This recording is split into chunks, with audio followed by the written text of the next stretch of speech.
সাংবাদিক বন্ধুসকলক ধন্যবাদ জনাইছো। মানে আমি আজি পদত্যাগ কৰাৰ কাৰণটো হ'ল আমাৰ ইউপিপিএল দলটো পৰ্বতজোৰাত 2018 পৰা আৰম্ভ কৰা হৈছিলে। মই 2019 মে মাহৰ 10 তাৰিখত জইন কৰিছিলোঁ আৰু সেই জইন কৰাৰ পৰা আজিলৈকে ইউপিপিএল কৰি আছিলোঁ। কিন্তু এই নতুনকৈ যোনটো ডিষ্ট্ৰিক্ট কমিটি গঠন হ'ল সেইখিনিত দেখা গৈছে ডিষ্ট্ৰিক্ট কমিটি আগতো কেইদিন আগতে আছিলে, নতুনকৈ ৰিচাবল কৰি আকৌ তেখেতলোককে দিছে। কিন্তু দিয়াৰ পিছতো মানে যেনেকে বনাই দিব লাগিছিলে গোটেই প্ৰাইমাৰীখিনি মিলাই বনাই দিব লাগিছিলে সেইখিনি মিলাই বনাই দিয়া নাই। আৰু ডিষ্ট্ৰিক্টৰ এজন মানুহৰ কাৰণে মানে খালি দলটো হয় আৰু বাকী দলীয় কৰ্মী যিখিনি আছে সেইখিনিৰ কোনো গুৰুত্ব নাই। আমাৰ আজি পদত্যাগ কৰাৰ কাৰণ এটাই, আমি আমাৰ পৰ্বতজোৰা জিলা সমিতিৰ জেনেৰেল ছেক্ৰেটাৰী সেলিম আহমেদ খান আৰু প্ৰসেন কুমাৰ বৰ্মৰ নেতৃত্বটো ভাল পোৱা নাই আৰু সিহঁতে যোনটো ক'ব সেইটোই চলিব আৰু দলৰ কোনো নিয়ম নীতি নাথাকে আৰু দলৰ কাৰো কথা নলয়। সিহঁতে দুইজনৰ মনে যোনটো আহিব যিটো কৰিব বিচাৰিব সেইটোই কৰিব, খেল খুচিমতে চলাই আছে। সেইকাৰণে আজি আমি মহামায়া প্ৰাইমাৰীৰ পৰা মই চেয়াৰমেন আছিলোঁ, এক্স চেয়াৰমেন হয়, বৰ্তমানৰ অন অফ দ্য ছেক্ৰেটাৰী পৰ্বতজোৰা ডিষ্ট্ৰিক্টত।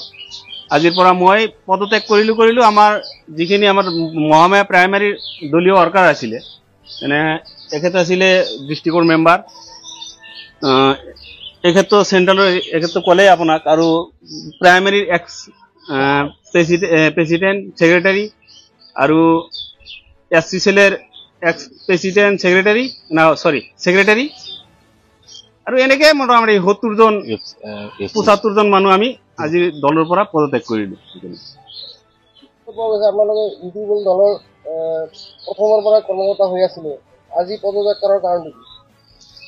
আমাৰ সাংবাদিক বন্ধুসকলক আমি নমস্কাৰ বা অভিনন্দন জ্ঞাপন কৰিছোঁ যে আজি আমি ক'ব বিচাৰিছোঁ যে 2019 পৰা আমি ইউপিপিএল ফাৰ্ষ্ট অফ ফাউণ্ডাৰ হিচাপে আমি দলৰ মাজত বহুত কষ্ট মাজেদি আমি দলৰ কাম কৰি আগবাঢ়ি আহিছিলোঁ।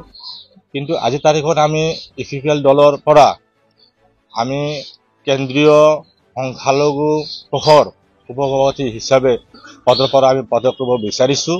যে আজি আমি দেখিবলৈ পাইছোঁ যে আমাৰ ইউপিপিএল দলৰ যিটো আদৰ্শ নিয়ম নীতি, কিন্তু আগত আমি যেতিয়া আমি দল কৰিছিলোঁ তেতিয়া দলৰ নীতি নিয়ম যথেষ্ট ভাল আছিল।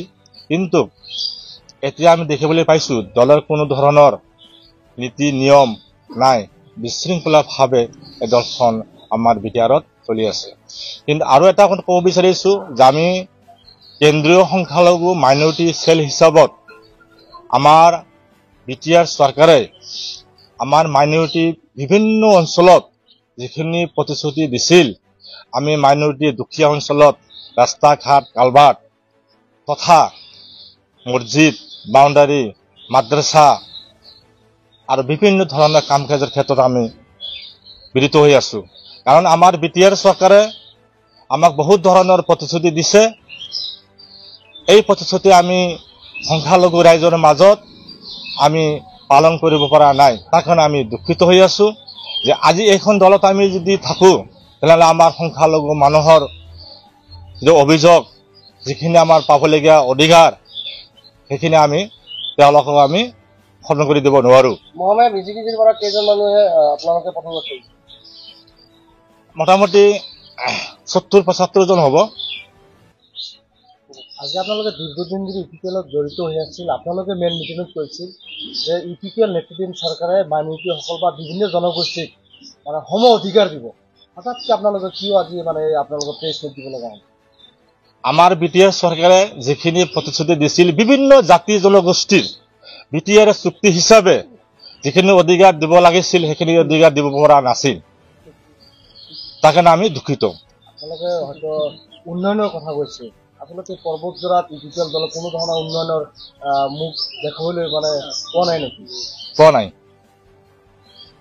দেখিবলৈ পোৱা গৈছে বিগত কেইদিন আগত যে আপোনালোকৰ যে ডিষ্ট্ৰিক্ট কমিটি গঠন হৈছে, এই কমিটি গঠন কৰাৰ ক্ষেত্ৰত আপোনালোকৰ কোনো অভিযোগ আছে নেকি?